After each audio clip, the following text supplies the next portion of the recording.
Greetings, APUSH scholars, for our review for Unit 15 on the Cold War under Presidents Truman and Eisenhower and the beginning of the Civil Rights Movement and the Red Scare, looking at the review sheet from top to bottom. Post-World War II prosperity, and the symbol of personal freedom during that time period would be the automobile, and interstate highways were being built under President Eisenhower.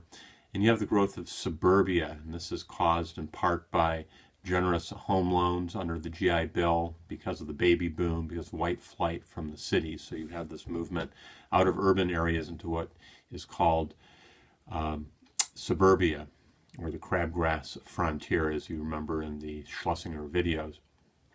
1950s, it's a time known for a certain amount of conformity. It's a period of this industrial and population boom. Again, a movement to suburbia. There's prosperity, and there's some implicit criticism in talking about 1950s conformity. But remember, this comes on the heels of this very demanding, very violent war, which hundreds of thousands, well, millions of Americans, hundreds of thousands died and millions of Americans fought in this war. And before this was preceded by the suffering of the Great Depression. So for many Americans, this was a relief, and this was a time of perhaps deserved relaxation from the tensions from the previous decades. The GI Bill is also called the Servicemen's Readjustment Act. It's passed in 1944, just before the war ends. And after the war, what this did was it paid the tuition and living expenses for college for students who went on to university or who went on to study vo-tech. It also provided low-cost mortgages to buy a home and low-cost interest rates to set up a business. And millions of Americans took advantage of this. I know my father did. After World War II, my father went on to, become a chemical engineer on the government dime, and his family just squeaked by during the Great Depression, so it wouldn't have been something that he would have been able to do without government help. So the GI Bill was appreciated by many and did great benefit to the country in providing education for young men who became future engineers and doctors and architects and scholars and such. The president from 45 to 83 and after, the first 45 is when FDR dies of a cerebral hemorrhage very early into his fourth term. Truman will finish that term and will be elected on his own in 1948. The 1948 election is interesting in that the Democrats split three ways. You have Truman winning renomination, but the Dixiecrats break off. The official name of this party that's led by Strom Thurmond is the States' Rights Party, and this is a very explicitly and open anti-integration, pro-segregation party that's in protest against the growing civil rights movement. And getting only 2.4% of the vote in the election is Henry Wallace. And Henry Wallace, if you're, is the leader of the Progressive Party, which is these very liberal Democrats that split off from Truman, feeling that it is the United States that is provoking the Cold War. And when I say fourth place out of three, that's referring to he's behind President Truman, who wins the election, Strom Thurmond, and Thomas Dewey, who's the Republican loser in this election.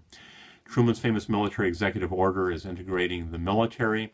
The name of his program, which is really a continuation of New Deal liberalism, is the Fair Deal, and it's largely blocked by a Republican Congress, and many of the pieces of his program are picked up later by LBJ in the Great Society following the assassination of JFK. But some of the things he wanted was more federal aid to education. He wanted more farm aid. He wanted public works. He wanted the abolition of poll taxes, promotion of civil rights. He wanted an immigration reform bill. He wanted national health insurance. These things will be passed later during the Great Society in some form. Two things that do happen are an expansion of Social Security and an increase in minimum wage. The Taft-Hartley Act is an anti-union act that gets passed over Truman's veto by a Republican Congress. What this does is it gives the president the power to freeze a strike and sort of force negotiation before the the picket line can be formed. And the Taft-Hartley Act is this sort of a leash on labor unions, which had been given preferential treatment and support during the FDR administration. Criticisms of Truman, why he loses in 1952. Well, there's the accusation of the Democrats lost China in 1949 when Mao Zedong takes over after a civil war drives Chiang Kai-shek off the mainland to Taiwan. The Soviets blow up their own atomic bomb in 1949, and the Korean War breaks out in 1950, and it's a very frustrating stalemate that's just dragging on as the election takes place in 52. And remember, Eisenhower promises that he will go to Korea. The Korean War will end with an armistice, which is signed after Stalin conveniently dies, also in 1953, which is the year that Eisenhower is sworn in. And Eisenhower does make a visit to Korea. The idea is that a military man who beat the Nazis, beat Mussolini in the European theater of World War II, can stop this war against the North Koreans and their Chinese allies. The Cold War is this period of hostility between the Free West and communist totalitarianism, and the communist countries post-World War II. Be familiar with which countries these are on a map. These would be Poland, Czechoslovakia, Hungary, Romania, Bulgaria, Yugoslavia, Albania, East Germany, and the three Baltic states, which temporarily have independence after World War I. Estonia, Latvia, Lithuania, these are re-swallowed up by the Soviet Union. And the goal here of Stalin is, well, one, he does believe in communism, of course, but to provide a buffer between him and the Germans. Remember, the Germans killed about 20 million Russians in World War I and World War II. And this, of course, is civilians and soldiers, but many Russians / Soviets die in the 20th century, and Stalin has no intention of letting this happen again, and he's determined to keep his Red Army parked between the Soviet Union and the recently defeated Germans, lest they rise again. Yalta is this agreement at the end of World War II in which the big three met in southern Russia at a place called Ukraine called Crimea, in the Crimea called Yalta, and the Soviets promised to allow free elections, which are basically rigged in favor of the communists. So this is seen as a betrayal that the Democrats got sort of hoodwinked by Uncle Joe. Containment is this idea put forward by George Kennan, who's this military attaché in Moscow, who writes this essay basically saying that the Soviets understand one thing. The Soviets are duplicitous, they're liars, they're aggressive, they're deceitful, but they understand force. They understand the idea of vigilant counter-pressure against them, and this becomes the basis of keeping a U.S. military presence in Europe after World War II and forming alliances, sort of circling the Soviet Union. You've got MITO in the Middle East and SEATO down in the Southeast Asia, and you've got ANZUS, which would be us, the Australians and the New Zealanders. So you've got these alliances which are being formed to sort of surround and to bottle up, to contain communism. The Berlin blockade, 1948 to 49, the Soviets cut off promised access to Berlin. Berlin is a city with about 2 million people in it, or at least West Berlin is, and the plan here is to force the Americans and the Brits and the French to cough up West Berlin, to turn it over to East Berlin and their Russian puppet masters. And the roads are cut off, the railroads are cut off, any water routes are cut off by river, and the Americans and the Brits primarily are going to meet the Berlin blockade with what's called the Berlin airlift, about 200,000 flights over the course of a calendar year to feed 2 million people until the Soviets finally back down. The Truman Doctrine is a plan of giving military aid to Turkey and Greece in 1948, and Greece in particular has a brutal war going on between the royalist government and the communists do lose. NATO was set up in 1949. Originally it has 12 members. 2 of them would be on one side of the Atlantic, us and the Canadians, and the rest would be various Western European countries in an alliance, promising to watch each other's back against an attack by the Soviets. And there's this concern that the Soviets may invade, Western Europe.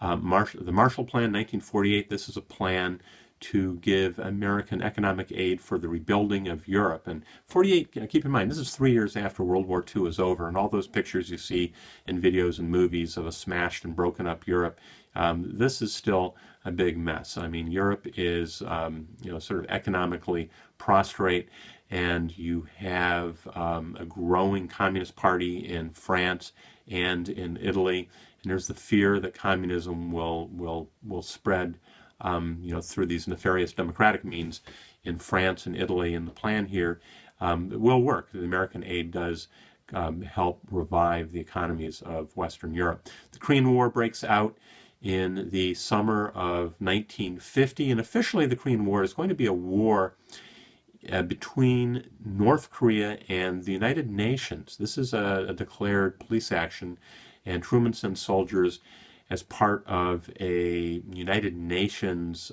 police force. Now, Americans, with the exception of the South Koreans, who are the largest group, you have about 88% of the United Nations Army are Americans, and they're under our man Douglas MacArthur, Mr. Amphibious Invasion Island Hopper in World War II. And he goes deep behind enemy lines, does this amphibious invasion at Incheon in the fall of 1950. And in October of 1950, Americans have fast forwarded way up to the Yalu River on the border of China.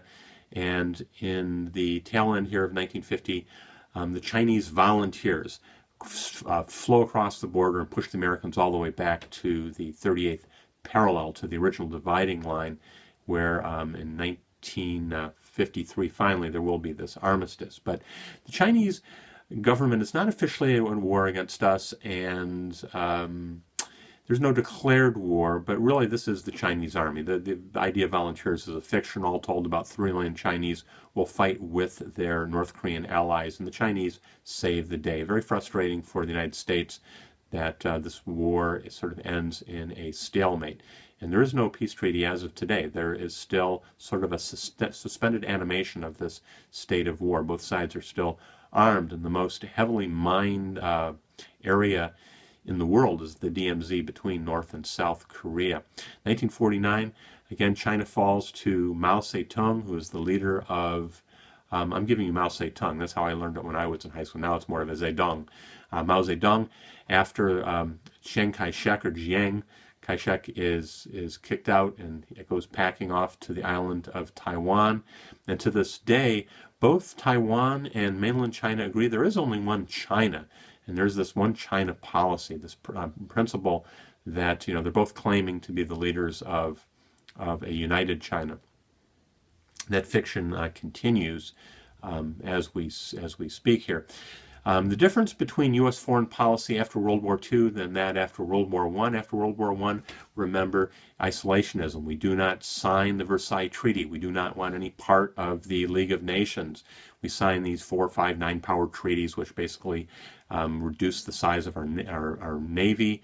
We have, the first sort of shutting the door on immigrants. There's these neutrality acts in the 1930s. We want nothing to do with Europe's constant problems here. But after World War II, we are obviously deeply involved. We've got an American army camped out in Europe. We are part of NATO. We're giving money to the Greeks and to the Turks. We're helping rebuild Europe through the Marshall Plan.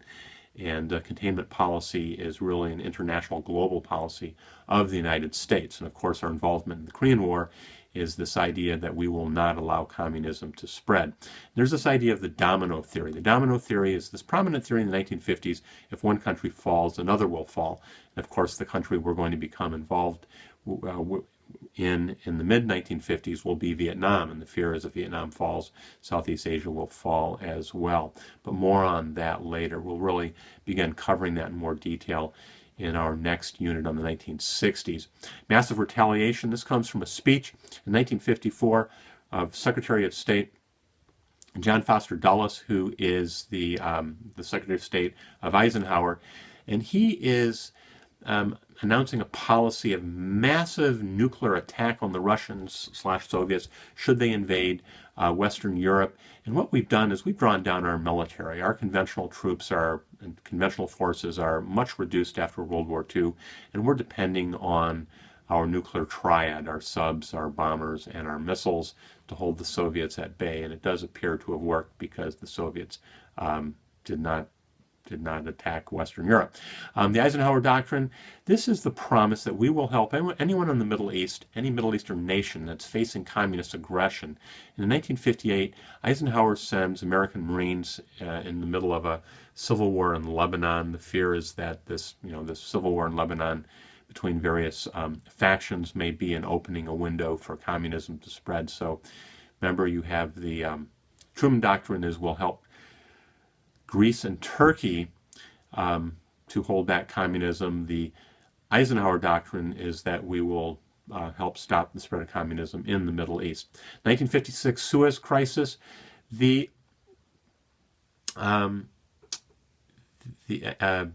Anwar Sadat, not Sadat, that's the guy that follows Nasser. Nasser is the leader, he's the sort of the military leader of Egypt, and he's going to seize the Suez Canal, which is under British protection. He's also giving aid to the Algerian rebels who are fighting the French to the west of Egypt. So what's going to happen here? Well, he also shuts the Suez Canal down to the Israelis and is blocking the Gulf of Aqaba, the port of Aqaba, for Israel. So you have here a combined attack by the Israelis and the Brits and the French on the Suez Canal, and the Russians are threatening to get involved. And at this point, Eisenhower's not looking for a third world war over British hegemony over this canal in Egypt. So Eisenhower basically yanks, to use the word leash again here. He pulls the Brits and the French. Remember, Marshall Plan. These Western European countries are essentially broke. They're getting a lot of U.S. aid, and we force the Brits and the Israelis and the French out of the Suez Canal, and Nasser is going to be very firmly in the Soviet camp. He's not, communist by any means, but the Suez Crisis will see this sort of humiliation of the Brits and the French. And 1956, same thing. At the same time, you have the Soviets invading Hungary, and Hungary has this reformist government that is threatening to pull out of the Warsaw Pact, and they're doing very uncommunist-like things, such as promising free speech and a certain amount of, of loosening up. And Soviet tanks roll into Warsaw Pact tanks, namely Soviet tanks, move into the streets of Budapest, and this is crushed at the same time.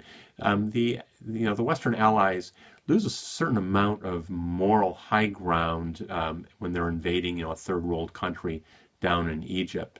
U.S. policy in Latin America, the short of it is the United States is totally against anything that smacks of communism, of Marxism, so we support a lot of right-wing dictators all through the 50s and 60s and into the 70s, and the CIA supports a coup d'etat against the government of Guatemala, which has been nationalizing American banana plantations, and this smacks of communism, this nationalization, taking property without adequate compensation. And we also are involved in the overthrow of the Iranian government in 1953, and guess what?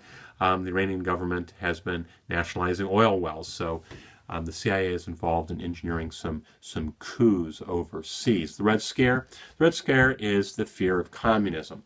And remember, there is a Red Scare in the 1920s. How can you tell the 20s Red Scare from the 50s? Well, context.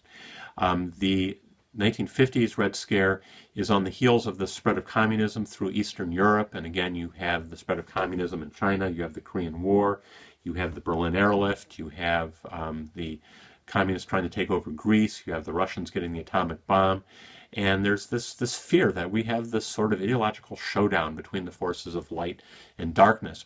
Some pieces of the Red Scare just to be familiar with, and this is long before the Red Scare proper, but the 1940 Smith Act is going to be enforced largely in the 50s during the Red Scare. And the Smith Act makes it a crime to advocate overthrowing the U.S. government, which is just exactly what communists do advocate. It says that non-citizen adults have to register with the U.S. government. And about 215 people are indicted under the Smith Act, namely American socialists and communists. The U.S. Supreme Court will strike the Smith Act down in 1957. The McCarran Internal Security Act says that communist organizations have to register with the Attorney General, and it says that it's going to restrict citizenship to going to keep from becoming citizens foreigners who are communists and socialists and Marxists of various stripes, and it sets up a board to investigate subversive citizens. The loyalty review boards, this is going to be a mass investigation of government workers. About 3 million government employees are investigated, and their government employees are told they have to take a loyalty oath to support the Constitution, and about 300 refuse. They refuse, and they are dismissed. So, this is an interference with First Amendment rights, but most Americans at the time during the Red Scare, the fear of the spread of communism, and certainly after a lot of blood was shed fighting totalitarianism and tyranny overseas during World War II, the thought that government workers should be loyal to the U.S. government did not seem unreasonable at all. And not that very many were actually dismissed. But you have, during the Red Scare, you have a hunt for communists, for Marxists, for fellow travelers, and some big-name hunters here in the Senator Joe McCarthy and Richard Nixon in the House, leader of the House, one of the congressmen on the House Un-American Affairs Committee. And Joe McCarthy is especially famous for ruining the reputations and the careers with very reckless accusations. Not a single proved communist was investigated by him. And Nixon, on the other hand, is going to press an investigation against a very high-profile State Department official who pled his innocence against charges which he said were just very speculative, but very spacious and untrue.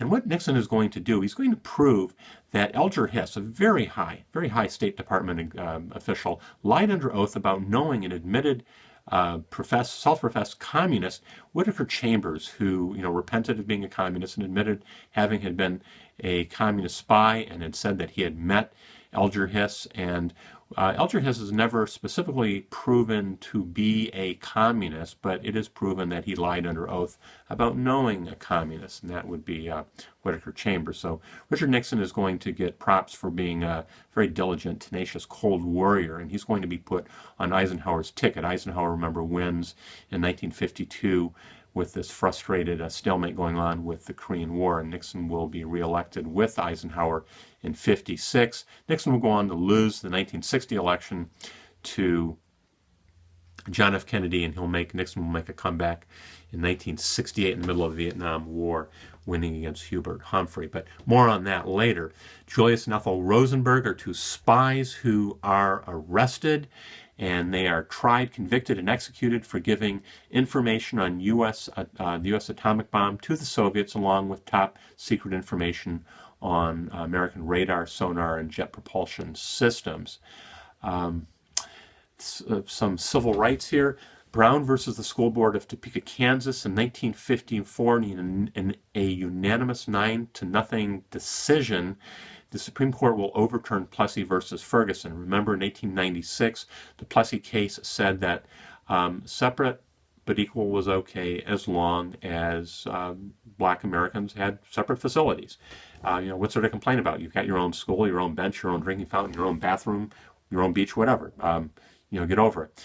And Brown is going to say that the very act of being separate is inherently unequal. And this is referring to a school case, but the implication here is for the whole system of segregation is, by implication, unconstitutional. In the Southern response, there's going to be a document called the Southern Manifesto, signed by 101 Southern politicians, stating their opposition to the Brown principle here of integration, and they're going to be demanding states' rights based upon the 10th Amendment to the Constitution. So there's going to be not an instant cooperation that's going to be happening here in the South. There's going to be a lot of foot dragging.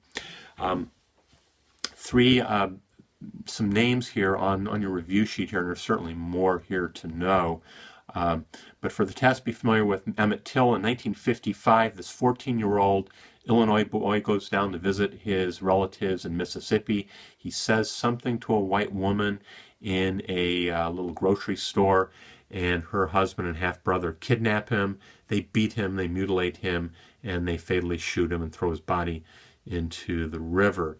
And Emmett Till is going to have a public burial with an open casket showing his mutilated body and face. And this, some people feel this sort of sparks the beginning of the civil rights movement, although you could also say it's the Brown case in 54. In 55, in Montgomery, Alabama, Rosa Parks famously doesn't get out of her seat on the bus. She's arrested, and this leads to this bus boycott led by Martin Luther King Jr., this young rising Baptist minister.